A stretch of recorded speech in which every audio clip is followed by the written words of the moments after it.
olá alunos, sejam mais uma vez bem-vindos ao Se Liga na Educação.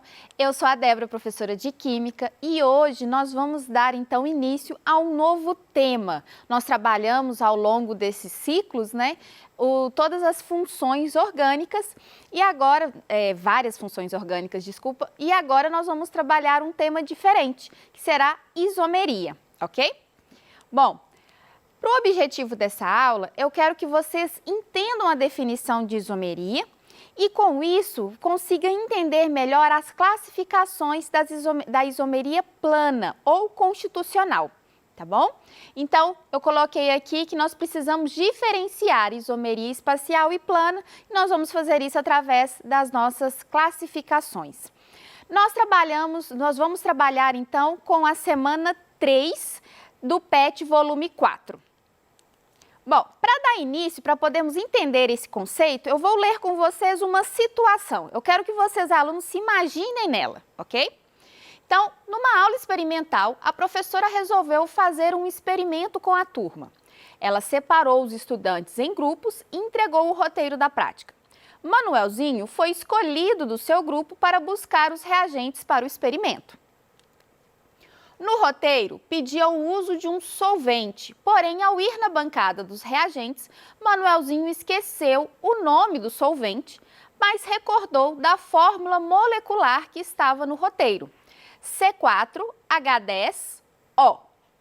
Na bancada, havia 2 frascos. Em ambos os rótulos estavam a mesma fórmula molecular, porém, nomes diferentes. Como que isso é possível? Bom, exatamente isso, gente. Nomes sempre vão estar relacionados com a estrutura molecular do composto. Então, o nome diferente indica substâncias diferentes, logo, propriedades diferentes. Mas então, eu tenho 2 substâncias diferentes e que têm a mesma quantidade de carbono, de hidrogênio e de oxigênio. É essa exatamente a definição de isomeria. Então, a definição de isomeria é 2 ou mais compostos diferentes que apresentam a mesma fórmula molecular. Então, observe que na situação em que eu comentei anteriormente, na situação que eu narrei para vocês, nós tínhamos 2 substâncias diferentes, com nomes diferentes, porém com a mesma quantidade de elementos. Isso indica que essas substâncias eram isômeros. Então, vamos voltar lá no caso. Então, nós tínhamos 2 substâncias com C4H10O. Então, um deles se tratava do butan-1-ol, que é um álcool. Esse álcool ele tem ponto de ebulição mais ou menos 118 graus Celsius e tem uma densidade de 0,81 gramas por centímetro cúbico. O outro solvente na bancada se tratava do etoxetano, é um éter. Ou seja, esse éter é uma outra substância. Observe, por exemplo, o ponto de ebulição do éter, ele é 35 graus Celsius, enquanto que o álcool é 118. O éter, ele tem a densidade de 0,71 gramas por centímetro cúbico, enquanto que o álcool tinha 0,81 gramas por centímetro cúbico. Observe que nomes diferentes, substâncias diferentes, propriedades específicas diferentes. Logo, são outras substâncias. Vamos olhar a estrutura dos dois? Então, pela estrutura, vocês vão perceber que se trata, então, o primeiro de um álcool, onde eu tenho o OH ligado à cadeia. E no outro, eu tenho um heteroátomo, ou seja, um átomo diferente de carbono e hidrogênio entre carbonos. Então, eu tenho aqui um álcool e aqui um éter. Os dois são isômeros. Apesar de por serem funções diferentes, substâncias diferentes, mas terem a mesma quantidade de elementos, ok? Bom, vamos avaliar aqui essa tabela que eu trouxe. Por quê? Nessa tabela, vocês vão ter uma ideia de quantos isômeros são possíveis só dentro da função de alcanos, ok? Então, quando eu tenho um C4H10, a probabilidade, a quantidade de isômeros possíveis são 2. Se eu tenho um C5H12, eu tenho 3 possíveis isômeros. Observe que eu aumentei ali a quantidade da cadeia, né? A quantidade de carbonos. Se eu passar agora para C10H22, eu tenho 75 possíveis isômeros. No C20H42, eu tenho mais de 300 mil isômeros possíveis. E no caso do C40H82, eu tenho mais de 62 trilhões de possibilidades de isômero. Observe que são muitos isômeros, ou seja, uma mesma quantidade de carbono pode me mostrar ter uma quantidade muito grande de estruturas. Logo, o que a gente conclui com isso? Que apenas com a fórmula molecular eu não consigo definir qual é a minha substância. Eu preciso identificar a estrutura ou o nome de acordo com a IUPAC para poder identificar as minhas substâncias, ok? Apenas com a fórmula molecular, como o Manuelzinho tentou fazer, não tem como você diferenciar uma substância da outra. Bom, agora eu vou mostrar para vocês aqui no flip chart algumas substâncias para exemplificar aquilo que não é isômero. Por quê? Eu preciso treinar o seu olhar para quando você tentar fazer os exercícios ou for fazer algum tipo de concurso, você consiga identificar o que é um isômero e o que não é um isômero. Então, eu vou pedir para vocês acompanharem comigo as estruturas que eu vou colocar aqui, que não são isômeros. Sempre eu vou colocar em pares, ok? Então, vamos lá? Então, primeiro aqui, H3, CH2, CH2, CH3. Agora, observe essa outra estrutura que eu vou desenhar aqui embaixo.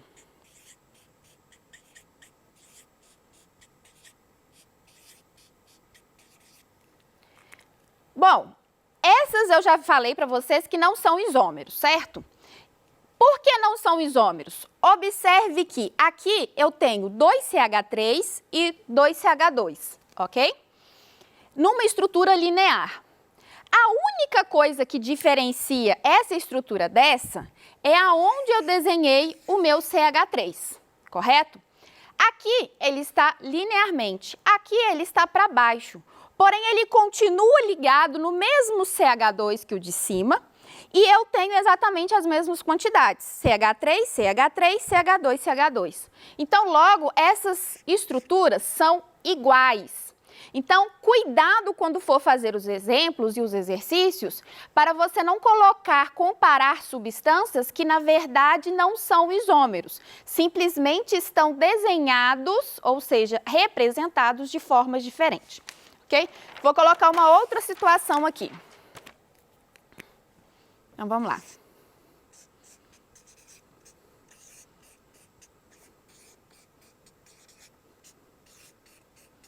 Então, aqui eu tenho uma cadeia linear, CH3, CH, CH3, e tenho uma ramificação no segundo carbono. Agora, olha essa outra estrutura aqui.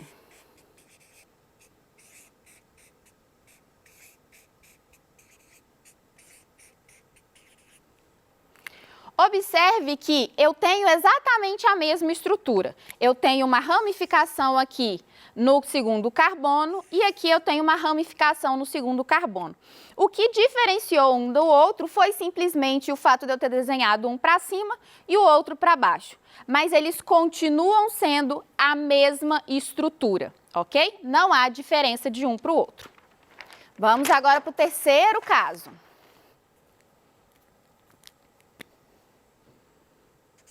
Então, agora eu vou trabalhar com o anel aromático.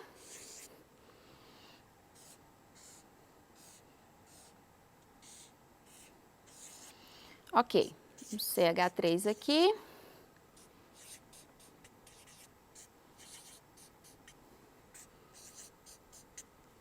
Então, aqui eu também já afirmo para vocês que se trata da mesma estrutura.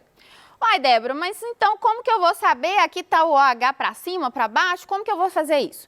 Observe que eu vou usar o CH3 como referência. Se eu cortar aqui, fazer uma linha no CH3, vocês vão observar que ele corta o anel no meio, certo? O OH, ele está na posição orto.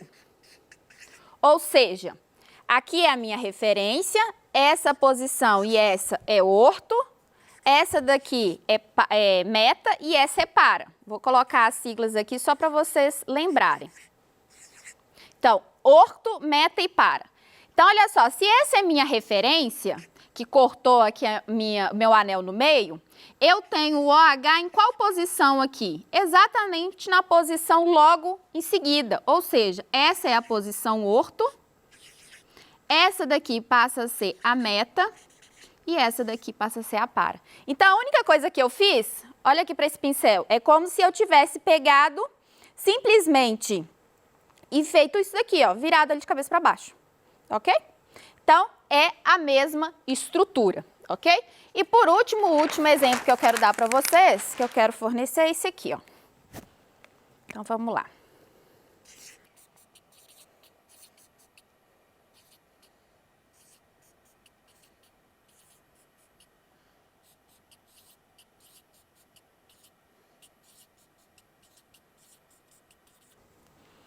Então, também se trata exatamente da mesma estrutura. Eles não são isômeros, são iguais. Por quê? Porque eu tenho um OH ligado a um CH2. Aqui eu tenho um OH ligado a um CH2. Observe a sequência. Daqui tem CH2, CH2, CH3. Daqui, CH2, CH2, CH3. Então, a estrutura é exatamente a mesma. Então, o que foi que eu fiz? Eu simplesmente peguei, como se eu tivesse pegado esse pincel e virado ele. Então, eu simplesmente desenhei a estrutura assim, é como se eu tivesse pegado ela e virado para você. Tivesse feito ela ao contrário. Então, também se trata da mesma estrutura. Bom, diante dessas informações, vocês agora já têm um olhar um pouco mais específico para vocês entenderem aquilo que não é isômero. Agora vamos voltar ao que é um isômero. Quais são os isômeros? Então vamos lá. Então a classificação dos isômeros, das isomerias, são duas. Nós temos o isômero constitucional ou plano e temos os isômeros espacial ou estereoisomeria ou estereoisômeros, tá? Então qual é a diferença dos dois? Na plana, eu consigo diferenciar uma substância da outra usando uma fórmula plana, ou seja, usando representações planas. Mas, Débora, o que seria uma representação plana? É justamente a representação que você desenha no seu caderno, que está impresso no seu PET, que eu coloco aqui nos meus slides. Então, isso são representações planas, ok?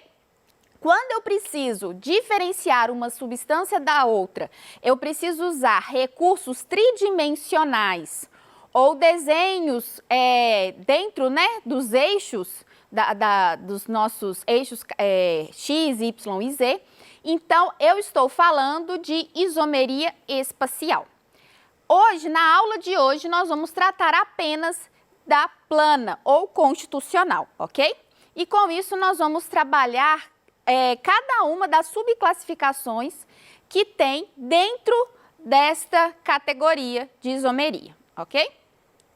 Então, olha só, dentro da isomeria constitucional ou plana, nós temos a isomeria de função, a isomeria de cadeia, isomeria de posição, isomeria de compensação ou metameria e tautomeria, ok? Vamos falar agora sobre a isomeria de função. O que seria uma isomeria de função? A definição é: a principal diferença está no fato dos isômeros pertencerem a grupos funcionais diferentes. Então, eu tenho substâncias com grupos funcionais diferentes, mas que têm a mesma quantidade de elementos, ou seja, que têm a mesma fórmula molecular. Então, aqui eu trouxe o exemplo. Observe que aqui eu tenho o propanal e o propanona. Eu tenho no primeiro, na parte de cima, um aldeído e embaixo eu tenho uma cetona. Eles têm a mesma quantidade. Se vocês contarem aqui, eles vão ter 3 carbonos e 6 hidrogênios e 1 oxigênio. Exatamente a mesma quantidade. Então, eles são funções diferentes. Bom, isomeria de cadeia. Então, a definição é: a classe funcional é a mesma. Então, diferente da isomeria de função, agora a função não altera. O que vai alterar é justamente a cadeia carbônica, ok? Então, diferente do outro, as funções serão as mesmas, porém a cadeia carbônica será diferente. Então, observe aqui. Eu tenho um ciclopropano e tenho um propeno. Então, eu tenho a mesma quantidade de carbonos e a mesma quantidade de hidrogênios. Porém, o ciclopropano é uma cadeia carbônica cíclica, fechada, e ela é saturada, apenas ligações simples. Enquanto que o propeno é uma cadeia aberta e é insaturada por conta da dupla ligação. E os dois são hidrocarbonetos, ou seja, a função é a mesma, porém as cadeias são diferentes. Isomeria de posição. A diferença nesse caso está na posição de um grupo, OH, CH3 ou outro, ou de uma insaturação. Então, eu trouxe aqui 3 exemplos para vocês. Então, o primeiro, eu tenho aqui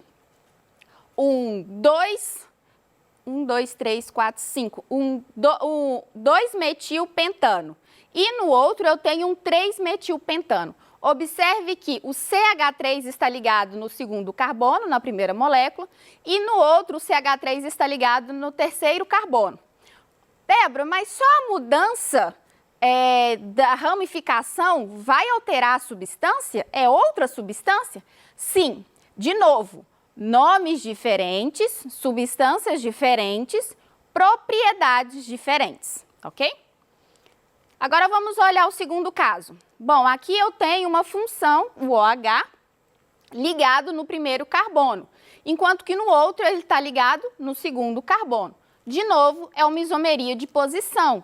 Houve a alteração da posição da minha hidroxila. E nesse último caso, eu tenho 2 moléculas onde a mudança está na insaturação.